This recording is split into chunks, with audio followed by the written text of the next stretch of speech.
award-winning professional graphic designer, photographer, and copywriter based in Easton, Connecticut. A graduate of North Carolina State University School of Design, Shannon has been an avid photographer since the pre-digital era when people had to develop film and carve cameras out of rocks. He was the winningest member of the online photo contest dbchallenge.com back in its heyday with over 300,000 registered users worldwide. 12 DSLRs later, Shannon is the unofficial wildlife photographer of the Beardsley Zoo, a portrait photographer for several local schools, a product photographer with international clients, and president of the Westport Astronomical Society, where he has become one of the most prolific astrophotographers in the state. Basically, everything that crosses his path is at risk of being shot with a cannon. And as you can see, he's very spacey. So that was my addition to his thing.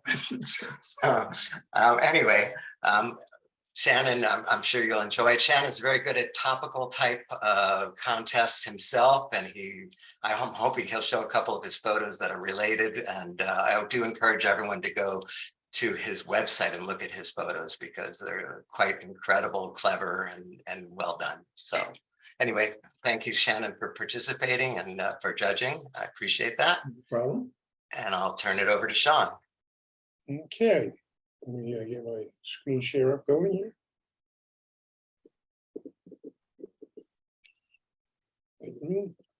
Everybody see that? Yes. Look, we can. Okay. All right. So just to move something out of my way here. Okay. We have two assignments. The assignment one was books. We have 28 entries. We got 5 places and 3 honorable mentions. So that much. Shannon, you know how this works. You're supposed to give a critique on each photo, and then we will show the honorable mentions followed by the winners in reverse order: 5, 4, 3, 2, 1. Well, I haven't been through this yet, so I'm not quite sure what I'm going to be seeing here, but I made notes on everything. All right. Well, they should be in the same order you saw them, except for the ones you picked will be pulled out and showed last. So, Okay. first up, a real treat, Elena Kesey. Let me just, oh, this is interesting. Hang on a second. It's not letting me see my notes and Zoom at the same time. Of course it's not. Is there any way I can scrunch this screen? Apparently not. It's just full screen, and that's all it's going to be. You should be able to have it not full screen, Shannon. Yeah. How? Hit View the options. escape, hit the Exit escape full key. screen. There you go. Got it. Got it. Okay. So what I've done is I just sort of wrote down my first impressions on these. And I should start with the caveat that I'm just one judge. It's just my opinion. So it's kind of like having one judge on a cooking show. You know, you could be an expert chef, but if that one judge doesn't like oregano, you're just out of luck. It's the nature of the beast. So, you know, take what I say with a grain of salt or oregano, and I'll just call them as I see them. So this one I thought was a really nice still life. The small book feels odd here and isn't necessarily the star of the show. I mean, I can see obviously there's a book there, but there's lots of other elements around that command at least as much presence. So it's not so much about the book as there is a book here in an odd place. So it's well done. I'm just not quite sure what the story is. Next up, Heidi Holds Knife, Donna Funk. All right, knives entwine at a quirky interest to an ordinary scene. Again, not quite sure what the story is. I've never seen knives in a book before. I'm not sure if that's a thing. It's interesting. And, you know, the books just standing there by themselves wouldn't be much. So it does add an interesting element, and it's well liked, it's well lit. and the composition is good. Just sort of odd. By the way, ignore any loud yells you hear from my end. That's my wife in the background watching something funny. Occasionally she will let out a whoop. Anyway, next up is What's Cooking? Dan Steen. This one I thought was just as much about the person as the book. Maybe if there was a more direct connection to the book title, if the book was about sleep or relaxation or something like that. I mean, I can see sort of a tangential connection there with the title if you have people over and you're exhausted from company or something, but it feels like I want to see something on the book that's about this person sleeping. Otherwise, it's as much about the person as books. Next up is a book of a different color, Joe Petronio. This I thought was a really interesting approach. It looks like it's on a black mirror, and I thought adding color was a nice touch. This one came pretty close to it, and I think I had this listed as an honorable mention originally and just got it edged out. So it's a very neat abstract. So it's a nice original different approach to books. Next up is Books Bring Good Things to Life, Joe Petronio. This one was tough to critique. I get the concept, but the photo itself isn't so much about the book. I mean, it's a scene showing that something came out of this book, that there were ideas that became this turbine, but it's not really about the book so much as the concept behind the book. And the composition was kind of documentary. It's like somebody had a museum display and you just walked up and took a picture of it. Next up is Burnt, Kim Koza. This one, I wasn't sure if this was showing book burning or decomposition. The image seemed to be about pages or text rather than books as a whole. I mean, if you see this, you see the pages, and obviously there's a connection there to books, but I'm not seeing books, Next up is Book Burning, Alan Wiggins. And this is the other side of that. It's very clear what this is. It's topical and inflammatory. Nice color and exposure. Had to search a little bit to see the book. I mean, it's there on the bottom edge. It seems like if you had several books in there, aside from wasting the books, it would be more obvious. So if you just see this, you think, okay, it's a very nice picture of fire. Not necessarily book springing to mind right away. Next up is I Read Banned Books, Dow Smith. This one was another one that was a little bit hard to critique. It's very much on topic. The photo itself doesn't seem to add much beyond the documentary aspect of just, here's this scene that we took a picture. I mean, color's nice, it's well lit, but it's just sort of a centered little book repository on the street. Next up is Old Booktown, Kim Koza. Books as art, very cool. I thought this was really interesting.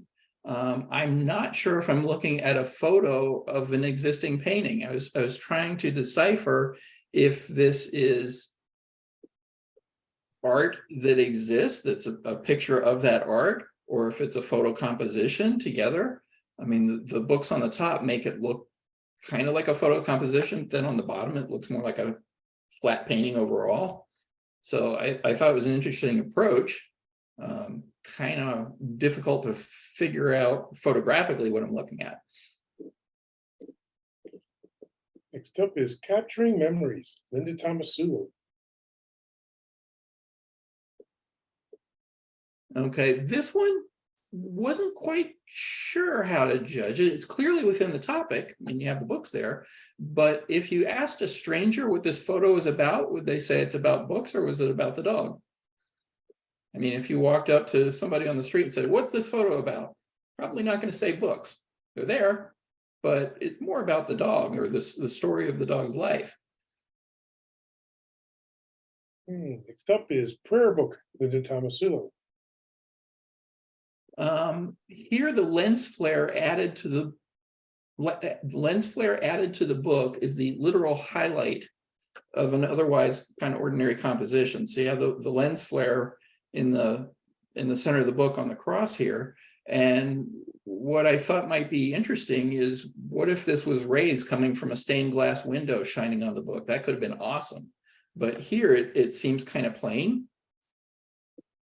You know, if you had window light, especially stained glass, with rays of light shining on the book, that could have been incredible. But here it feels a little more ordinary. Next up is The Entrance, Marguerite Hill. Obviously great subject, less great lighting and composition. It may be that the opportunity was fleeting and he didn't have the right lens or something, but it's a little bit crooked. The lighting's a little uneven. It might possibly have worked better as black and white. So it's a great subject, but technically there's some deficiencies. Next up is Books in the Kitchen, Paula Keefe.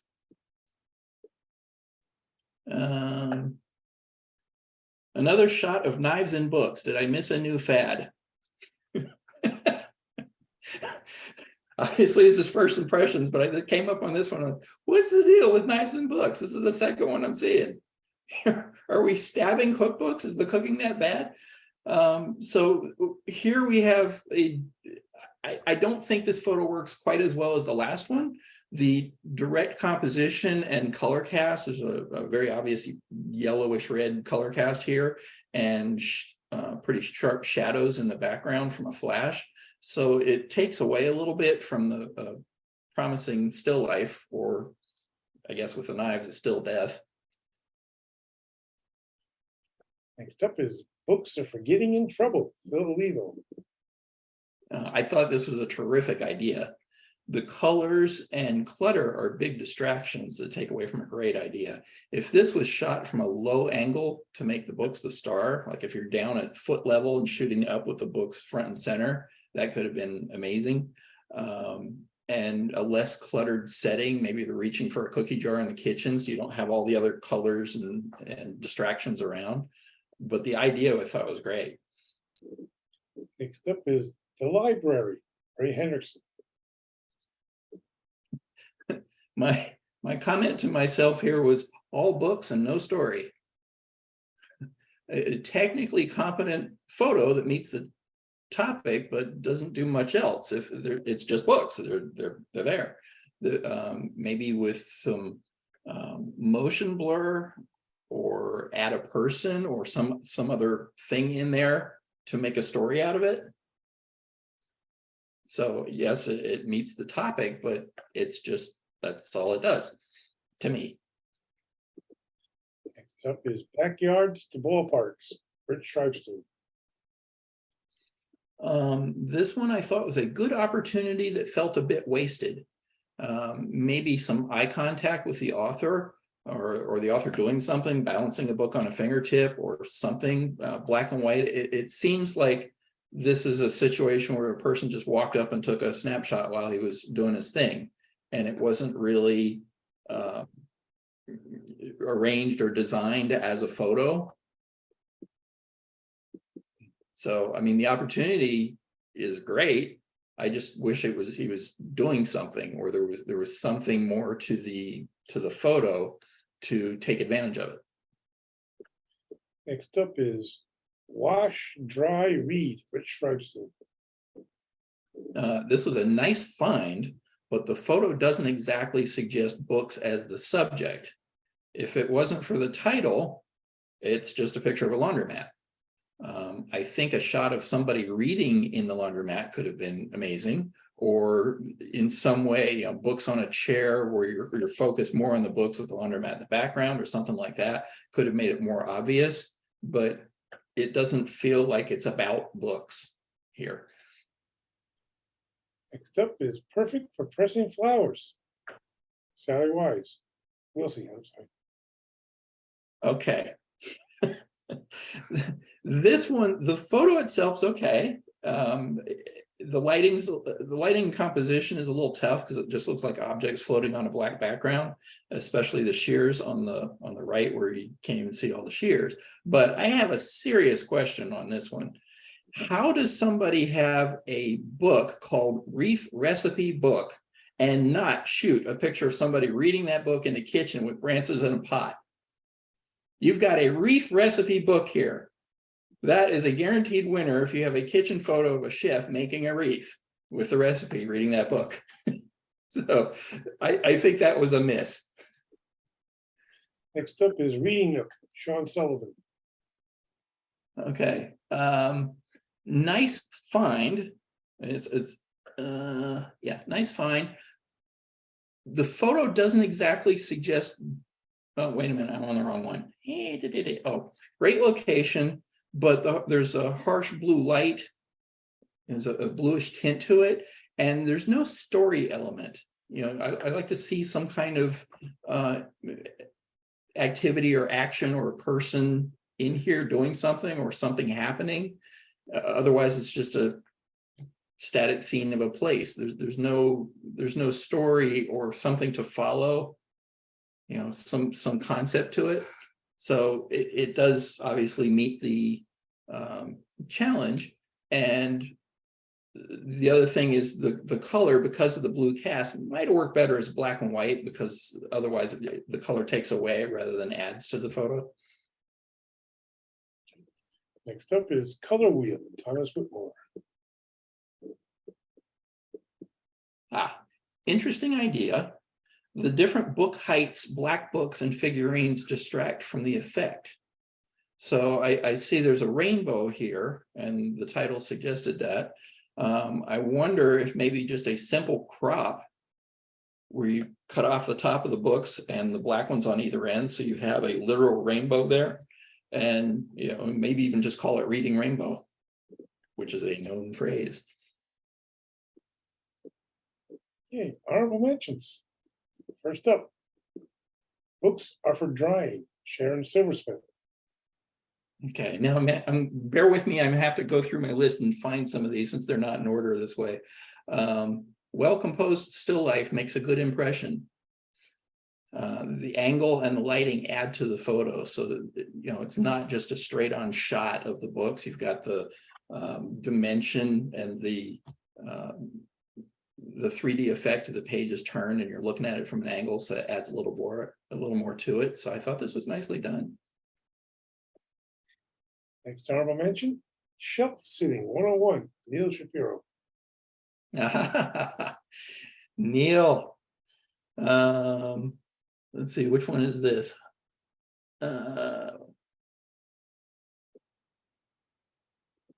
Okay, I just had wonderful scene and toned black and white treatment. Excellent for the topic.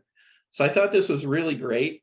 There's another one in here that's obviously the same library that we will get to. But I thought this was well done. This came really close to being one of the winners. Next honorable mention is Lean on Me, Sally Wilson. An elegant Elizabethan still life. I would suggest maybe darker, softer lighting here to get that deeper nostalgic feel. The starfish appears to be protecting the books rather than leaning on them. So it's not so much lean on me. It's like, don't burn these, you know, don't take my books. So the starfish is, in some sense, the star of the show here. It looks like an animated person. Okay, now our winners. In fifth place, no books were harmed, hand folded, Dow Smith. Well, hard to argue with the subject here, although it leans hard on the paper folding art rather than the photography. So yes, it's about books, but the impact is the existing artwork of the books themselves, of the earlier creation. It's got some technical aspects that shows the photographer had a hand in it, the perspective, and it's got a little bit of a gritty feel, but a lot of the impact here came from the pre-existing artwork. In fourth place, My Life is an Open Spell Book, Jana Kaywood. A spooky and magical composition. The books are literally the story of the photo. So I'm new to this particular competition, so I didn't know how much photo composite work and so on is acceptable and what the rules are per se, but I thought this one was nicely done. And it certainly adds a story to just a photo of books, which a lot of other ones were that didn't have this extra element of a story in the image. Next up is A Twisted Plot, Lena Casey. I called this a brilliant literary bouquet. It's all about the book, and yet it stands alone as art. So I could see this framed as artwork on somebody's wall. What was the title of this one? A Twisted Plot. A Twisted Plot, right. I had a note here, why wasn't it just called Plot Twist? Well, you're good at these titles. Well, titles are kind of my thing too. I dig deep into those. I pay attention to them. Okay, in second place is Escher University, Neil Shapiro. Clearly the same library and almost identical treatment, yet this image is all about the books. This is outstanding. And I called this one a tie for first place. I mean, I literally had this pegged as number one and went back and forth and ended up calling it number two. But this is really good. This is outstanding. It's hard to find a nitpick here. Well, that's good for the number one book. Number one image is pick a book, any book, Sean Sullivan. Holy cow. A dazzling monument to books. Imagine this as a jigsaw puzzle. I thought this was great. It's really hard to find fault here. And I like the fact that with all the jumble and clutter of the books, that there's not an overwhelming, distracting number of colors here. It's almost like they were chosen to be the same color scheme, so it wouldn't be distraction. So it's really nicely done. I mean, anybody's going to look at that and say, this is a photo of books. This is about books. And it's really well done. Thank you. And congratulations to all the other winners. Great images. Let's move on to our second competition, which is Long and Tall. Now, the title of the theme is misleading because some people might have thought you had to be long and tall, but you could be one or the other. So we have 5 places and 5 honorable mentions, and there are a total of 37 images. So first up is Just Tall, Dan Steen. This one I thought met the challenge well. It's obviously tall, but it's not a very appealing subject. I mean, it's not something you really want to look at a lot. And it's got a heavy blue cast to it. I think black and white would help greatly. And with black and white, you could have gotten a lot more impact out of the clouds, deep in the clouds, and add some contrast there. It could have been really dramatic. So there's lots of potential here, and it certainly met the challenge. Next up is Long and Tall, Dan Steen. Obviously, the same site. There's a much better rendition of the color here, but Long and Tall manages to be about neither. So it's no longer about long or tall, because anybody looking at this, you don't have that verticality of the other shot.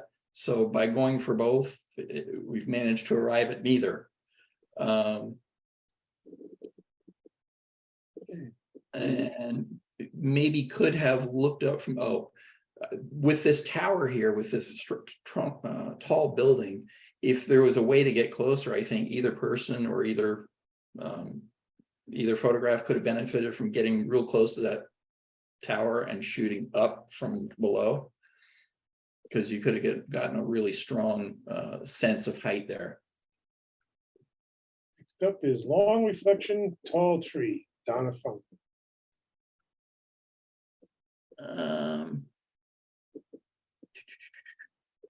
An interesting stretch of the imagination.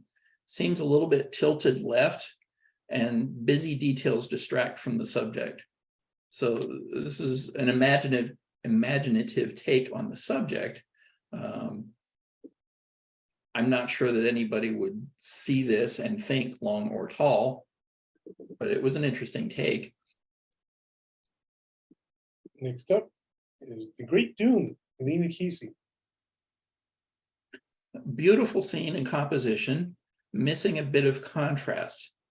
So there's a lot of middle gray here. And it doesn't immediately read as long or tall. I mean, I can make a connection there with the trails, or from this angle, it's hard to get a sense that the dunes are really high other than the size of the people. So I'm not immediately seeing long and tall, but as a photo itself, it's great. Next up is Old First Congregational Church in Bennington, Vermont, Dow Smith. This one managed to be long and tall, which I had to change an earlier comment when with that building that was long and tall and manages to be neither. This one actually got both, because you've got the long fence and the tall steeple. And where am I? It seemed a little bit tilted. Oh, the steeple's a little bit tilted to the right. So there's a little bit of a perspective correction or straightening that could have helped a little bit there. Next is Watkins Glen Gorge, Craig Hefner. Classic shot of Watkins Glen. I recognize that immediately. I love this place. I think it's a great photo. I'm not sure it immediately reads as long or tall, just because it feels like you're eye level, as opposed to down low looking at high cliffs, or something to emphasize the depth from a long distance. But photo's fantastic. Next up is Over the Rainbow, Janice Pritchett. I have beautiful scene, yet surprisingly soft. It's not very sharp focus. And the necessary composition counteracts tall. So to get that whole rainbow in here, you kind of had to lose the height of the waterfall. You know, the waterfall by itself could have been composed at a very tall scene, but because you have to get that rainbow in there, it's not really about long or tall. Next up is Barberville Falls, Craig Hefner. Technically outstanding, but doesn't read as long or tall to me. Falls could be smoother. This is technically a great photo. This is my oregano moment. I tend to like softer falls with longer exposure, at least half a second. But maybe if this was in portrait mode, you get a little bit of sense of height and it becomes more about the tall. But just having it like this, it doesn't really emphasize that. Next up is Trees Nap for Rest, Jana Kaywood. Interesting take on the topic. Rendering is a little bit harsh. It has some sharpness to it. So you've got an attempt at smooth motion blur, but it's got some sharp edges. So it's not as clean as it could be. Next is Getting to the Root of the Problem, Jana Kaywood. I wasn't really getting long or tall here. Seems like a winding road might have been more appropriate. It looks like it's a good spot in a good area. So if you get like one of those S curves and long winding road, you would get that story that it's long or tall. or if you got down low and shot up towards the top of the trees through the fog, especially if there was light coming through it, you could have gotten that. But I'm not really reading the topic here. Next up is Zim Smith Trail. Joe Petronio. Good interpretation of topic. Possibly black and white might have helped here, because the color isn't really helping, so it might have directed more attention to the structure and the depth of the structure in black and white. Next up is Marine Pier, Kim Koza. I have. Not as long or tall as a straight through pier might have been. I've seen some of these before where you can get this long stretch through the pier where you're looking all the way to the end and then you really get that. But it's not happening here, and it's hard to tell from the scale if this pier is 10 feet off the ground, which isn't really that tall, and you don't get that long sense of depth. You've got a blue cast on this one, so it's nearly monochromatic anyways, so maybe black and white could have worked better. Next up is Milky Way at Lake Eaton Campground, Linda Thomas Hulu. My kind of subject. Neil's smiling over there. Now we're talking. That's my kind of subject. Technically excellent. I know what it takes to get photos like that, but not a direct connection to the topic. I mean, to be fair, it's not really about long or tall, but it's a great photo. Next up is Hudson Yards, Marguerite Hill. Long and tall.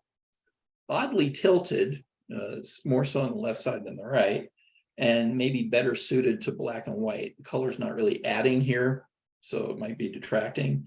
And the blank sky is tough. There could have been some added interest with clouds or some other sky. So there's a lot going on. It's kind of busy. Next up is Through the Land of Giants, Neil Shapiro. Good fit for topic. This is one of those situations where the subject is obviously great, but it doesn't emphasize that subject. It's like one of my own photos that I submitted as an example where it wasn't taken for the topic. So yeah, it fits, but it's not really, you can tell it wasn't done for the topic. So this is a situation where getting down low next to a trunk could really emphasize the height. So I get the sense of tallness here, but it's not as much as it could have been. Next up is Karabi. I don't know. Kohlrabi. Wonderful photo of unusual subject. Not too sure about the fit for the topic. I mean, if it was some other topic, that'd be fantastic, but I'm not really seeing, if you showed this to somebody, they're not going to say, oh, that's really tall or that's really long. Not so much.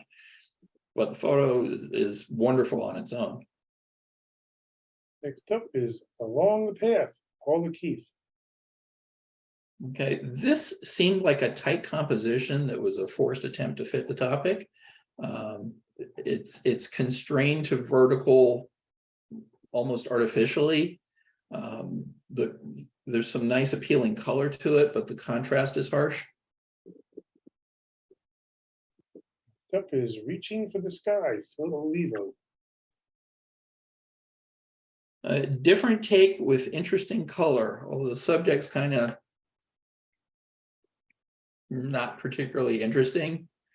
I mean, I almost want to see a pigeon perched on the top there or something whereas you've got something to make you smile or think or see some story there.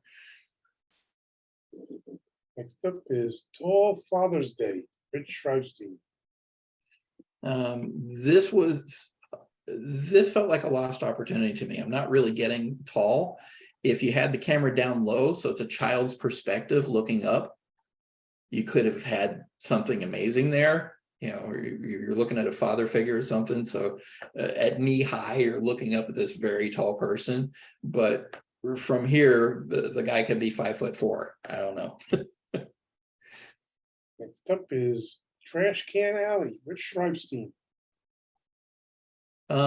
This one felt more about narrow than long or tall. You know, you get a sense of confinement and constriction. It's a tight, narrow space, but maybe, I mean, it's vertical and you can see tall there and a long alley, but it feels like it's not really about that so much as the tight space itself. Next up is Neck Breaking, Sally Wilson. Nice sweep of color and tilted a bit right, so it throws it off a little bit, feels a little bit awkward, but I like the curves there. It's an interesting approach. I'm not even sure quite how that's done. Maybe a wide angle lens and sweeping it up like that. So I thought it was interesting. Next up is Flying High, Sean Sullivan. This one I originally had marked down as an honorable mention, and then it got edged out. I thought the clouds were everything here for impact. It's technically very good. But this is another case where if you could get closer to the ladder, you could have emphasized the height more and maybe cropped a little tighter to the top. So it's, you know, I have photos of skyscrapers where you just get right up against the glass and look straight up and you get this amazing sense of height that could have happened here if there was a way to get closer to the ladder. Next up is Monolith, Sean Sullivan. Nice color, maybe all about the color. There's some odd artifacts around the edge of the monument there, the clouds on either side near the bottom. And there's a moon in the background on the upper left that's stretched, that makes me think that this whole image was stretched and pulled up to make it taller. Next up is Tall Sails, Sharon Silversmith. My note on this was great subject under unfortunate circumstances.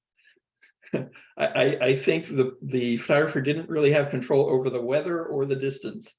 So this is something where that's a fantastic subject if you could get on board and look up the rigging or get closer or get down low on the pier and shoot up higher.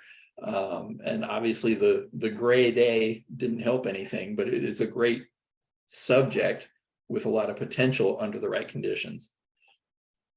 Next is Climbing Vines, Sharon Silversmith. Straight on approach, wasted a chance at tall or interesting perspective. And again, this was another case where if you could get close and just look up that tree, you know, a squirrel's perspective, so to speak, you could have got more of a sense of tall or height. Or even if you get up high and shoot low, you know, just something to emphasize it rather than eye level looking at it. Next up is Great Blue Heron, Thomas Whitmore. Great wildlife shot, not so much for the topic. I mean, yeah, it's a tall bird, but it's not really about tall or long neck here. It might have worked better if the bird was stretched out and looking up, so it's really, you know, emphasizing the height of the bird, but I didn't think this was too much of a direct connection to the topic. Next up is Bike Path, Thomas Whitmore. This was a very good one. Again, close to an honorable mention. Good choice of subject. Once again, I think the eye level perspective hurts the topic connection, and there's an odd greenish color cast to it. I feel like if you were just put the camera down on the ground, so you get the really long stretch from down low, or crop it so you can emphasize the depth and not have so much sky, get all the closer into all those poles so you can enlarge it. It would have helped to emphasize that. So it's a good photo.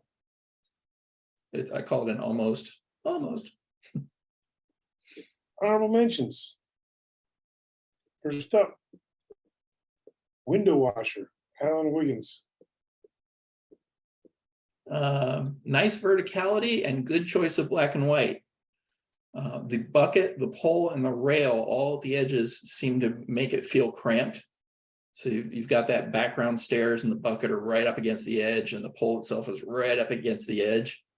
So this is a case where I think if you got down a little bit lower and had slightly more open composition, it could have helped, but nicely done. Next up is Reaching for the Sky, Alan Wiggins. Very much about the tallness. The sun adds interest. I like having that little sun glare in the center there. I thought the shadows were kind of heavy on the left and bottom side that could have been opened up quite a bit. Next honorable mention, To Infinity and Beyond, Nina Kesey. Clever take on the topic and technically well executed.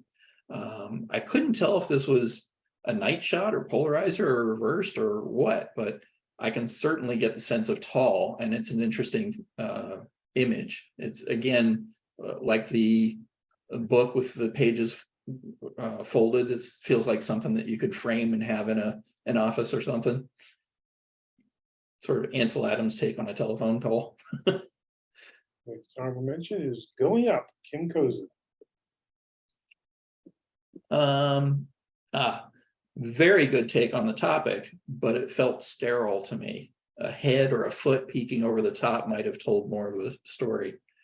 You know, this had the potential to go, you know, for first, second, or third place, but there's something missing to give it a story, you know, some human interest element.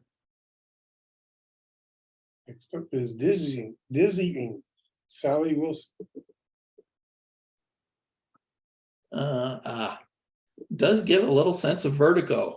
Clever way to bring a sense of motion into a static subject. So here was a case where somebody did get right up against a tree looking up to it, and you get that sense of height. So it does feel tall, and you almost get that sense where you're swaying and a little bit dizzy from the height. Our winners. In fifth place, Golden Gate Morning, Neil Shapiro. Oh, nice drama and perfect fit for topic. Possibly black and white or enhanced color. It's the color seems a little dull, especially since it's the Golden Gate Bridge. So there could have been richer color there, or a black and white treatment with opening up the shadows. But the bridge itself is certainly all about the long span here. In fourth place, Woodland ICM, Joe Catronio. There were a few images like this, and I thought this was a smoother approach. The color's nice, and the smoothness of that rendition is very good. There's a little bit of a texture to it that I think just diminishes the smoothness, but the color and composition are great, and I certainly get the tall stretch feeling from this. In third place, Long Road to Heaven, Janice Pritchett. Great long and tall interpretation. It's hard to argue with that. I think there might have been a little bit more contrast to it. It's a little bit flat on the lower 2/3, but it's hard to beat the subject. I had a little bit of a challenge trying to figure out where to place that among the top three. In second place, Pudding Creek Rail Trail Trestle, Dow Smith. Long expanse is readily apparent. Great color and interest. I mean, you get the sense of this long stretch of the bridge, and the color is just something that you can stare at for a long time.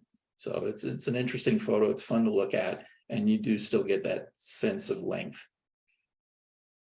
In first place, Corning Tower, Linda Tomasulo. I had a very simple note on this. Tall personified. Subject is just unfair.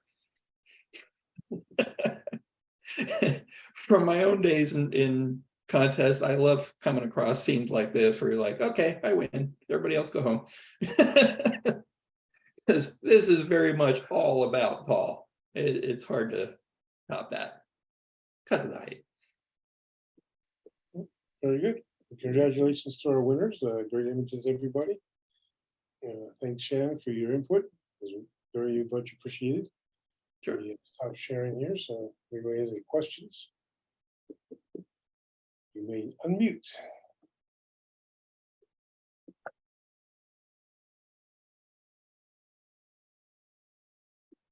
Anybody got any questions, comments? Yeah, I have a question. Who had that reef cookbook and didn't show a picture of cooking a reef? It was right there. One thing I did mention in the intro, Shannon's very good with titles and words and coming up with clever interpretations of words, so of titles. So yes, you've got a bit of that feedback during here, and then very good feedback overall, Shannon. I like that. Yeah. Thanks. Yeah. I just wanted to say that my monolith there, it was not the original sky. That's probably why there were artifacts and a stretched moon. Photoshop is too tempting to do sky replacements. It was just a boring blue sky, so. Shannon, while people are thinking of questions and things on us, you want to show them your book, a couple of your book photos too, just to show them, or I mean, it's up to you, but you could probably take over if you have. What do you want to say? Oh, just Shannon's been in a book contest before on his old site DP Challenge, and he's come up with a couple of clever book type shots. Oh, right. Okay. That's So okay. book ones. Let me go here. Share screen. So can you see that? Yeah. Obviously, these weren't shot specifically for your topic, but they fit. This was called Board of Education. Very nice. I had another one here that kind of fits. I only had a few minutes to shoot it, so I overexposed the face a little bit with the flash in the book, but this was light reading. And Yeah, this was a contest. Yeah. How'd you get her up there again, Shannon? Was she was, you didn't. Yeah, see, this was a contest we couldn't Photoshop. These Yeah, aren't composites. Right. So she's actually up there. And to do that, I had her sitting on a bicycle seat that was suspended from a ceiling rafter with saltwater fishing line. So you had this invisible heavy duty monofilament, and she's just balancing on this bicycle seat. And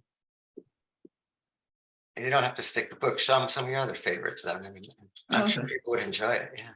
Yeah. Yeah. Let's see. I gotta close The this. cat in the hat there is Shannon. That's cool.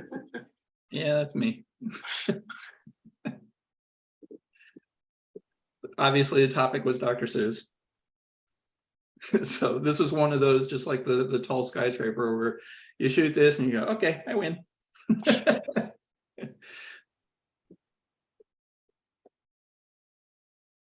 Hard to read the titles. They're so small there, Shannon. But yeah. Yeah, this was End of the Road. Those aren't real legs. It's just leggings and electrical tape stuffed with pillow stuffing. Night bulb.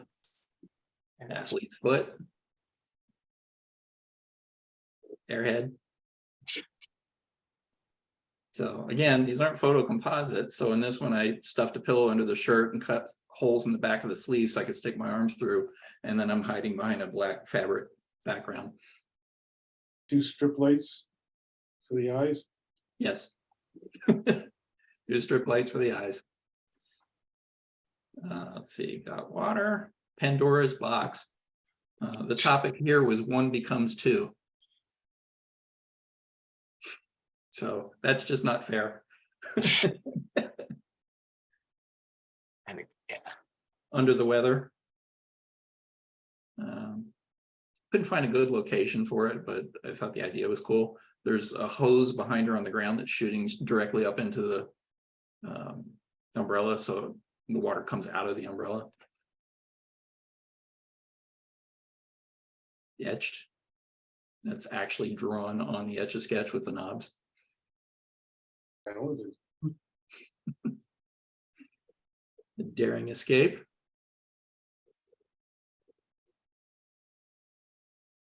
Aggregation. That is actually a cooked egg. Overachiever.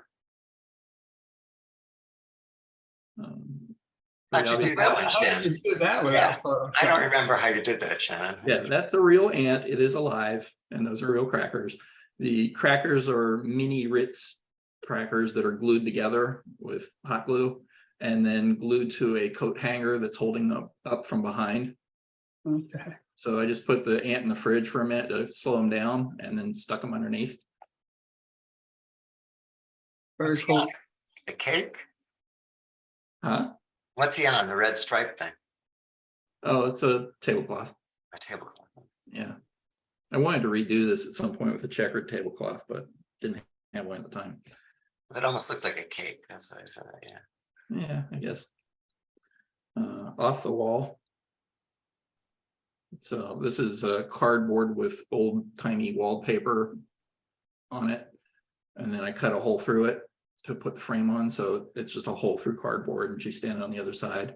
And the background's just a frozen frame on a TV.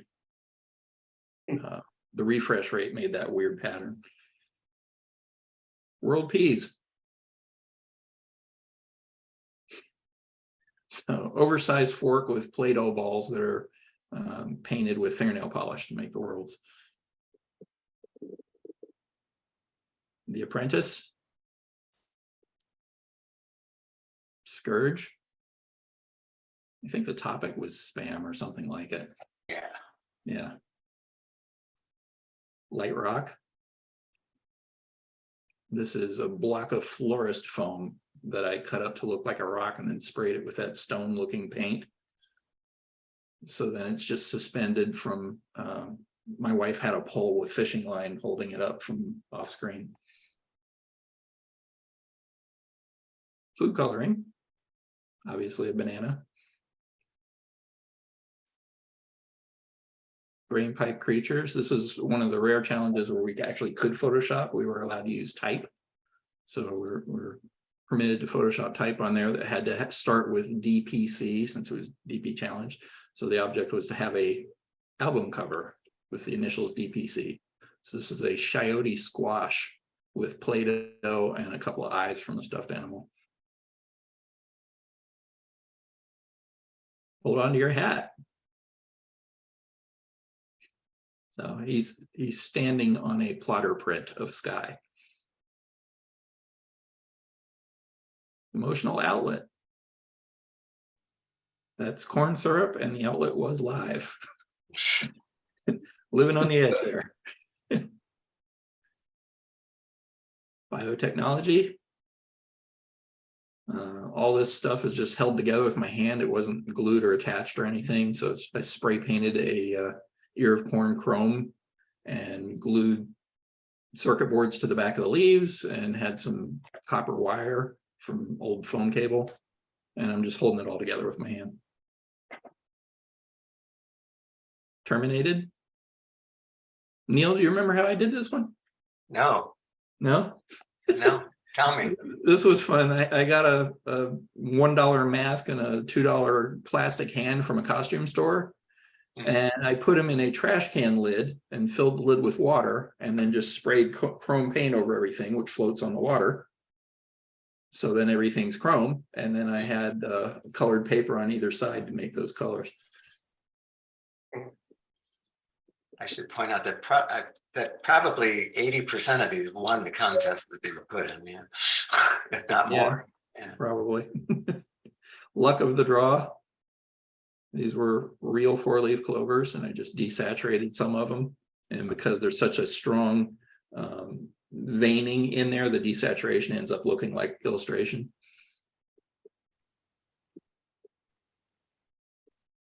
Milkmaid. Oh, wow. Elmer's glue. So if you stand back far enough, you can see the cow. Oh, yeah. This is If Looks Could Kill. So it's not Photoshop, it's an actual shadow. And it's not a composite or double exposure. You can kind of see what's going on from the shadow itself. You notice how the arm gets sharper on the right.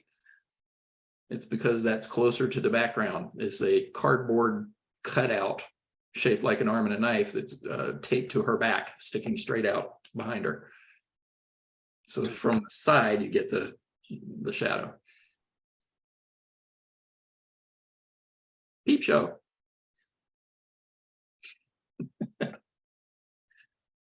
Obviously, the topic was marshmallow beads. Happily ever after. I had to wade into a pond and tackle that bullfrog barehanded to catch it. And then I went to Toys R Us and bought a Barbie doll to get the crown.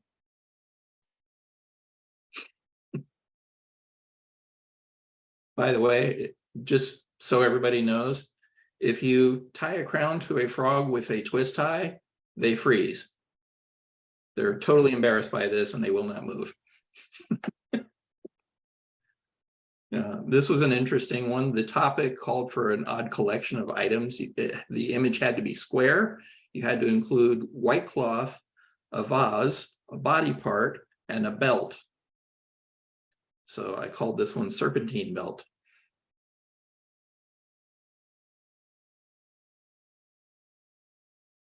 On Wings of Dreams. So the topic here was dreams, and I just shaped the sheet around her. I went out and bought silk sheets just to get a little bit of the contrast there. Lazy day fishing. It's about 20 minutes of chalk drawing on my driveway.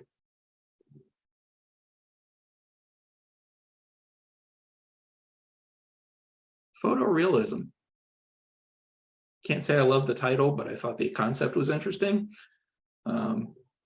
The frame has no glass in it, and there is a hole cut out of her mouth. So I could have a tube from behind and blow into the bubble one there. So I'm actually blowing bubbles out of the picture.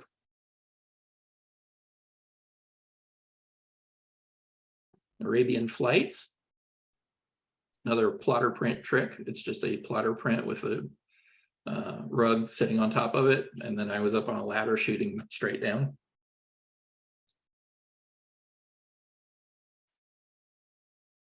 Headshot. So various nieces and nephews and my daughter on the left. And they were only buried as far as you see. Just outside the frames, they're sticking out. So it's only their shoulders that are buried, really.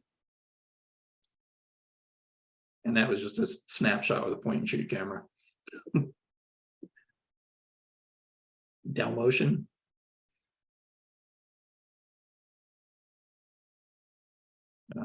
I shot this on a street with a cul-de-sac so they could drive slowly around me and get that sense of motion.